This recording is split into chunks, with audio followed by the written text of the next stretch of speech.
প্রশ্ন করেছেন এসকে মুস্তাকিম blog. AID থেকে আপনি লিখেছেন, মৃত গরুর চামড়া বিক্রি করা যাবে কিনা। মৃত গরুর চামড়া তুলে যদি আলাদা করে বিক্রি করা যায় অবশ্যই সেটি জায়েজ হবে। মৃত গরুর চামড়া থেকে যদি বেনিফিটেড হতে চান, কেউ ব্যবহার করে সেটাকে প্রসেস করে ব্যবহার করতে চান, সেটাও করতে পারবেন। হ্যাঁ, মৃত গরুর গোশত খেতে পারবেন না, সেটি হারাম।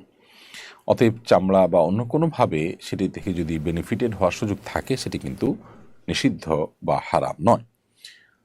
মাঝে মধ্যে অচেনা কবুতর এসে আমার কবুতরের সাথে জোড়া বাঁধে এবং ডিম দেয়, সেই ডিম থেকে বাচ্চা হয়।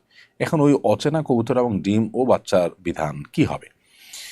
অচেনা কবুতর এসে যদি আপনার কবুতরের বাসায় এসে বাসা বাঁধে, তাহলে সেটি আপনার জন্য আসলে হালাল হয়ে যাবে না, কারণ এটি আপনার কবুতর নয়, এটির মালিক অন্য কেউ।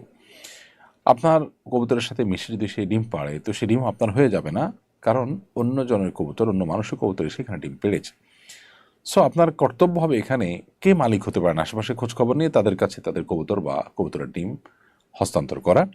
যদি কোনোভাবে সেই মালিক কিংবা ডিম খুঁজে পাওয়ার, ডিমের মালিক কিংবা কবুতরের মালিক খুঁজে পাওয়ার সম্ভাবনা না থাকে, আপনি চেষ্টা করে কোনোভাবে না পান, তাহলে কোনো গরিব বা অভাবী মানুষকে আপনার ওই ডিম বা ওই কবুতরটা, ওই কবুতর বা ডিমের মালিক যিনি হবেন তার তরফ থেকে, আননোন সেই মালিকের তরফ থেকে আপনি দান করে দিবেন।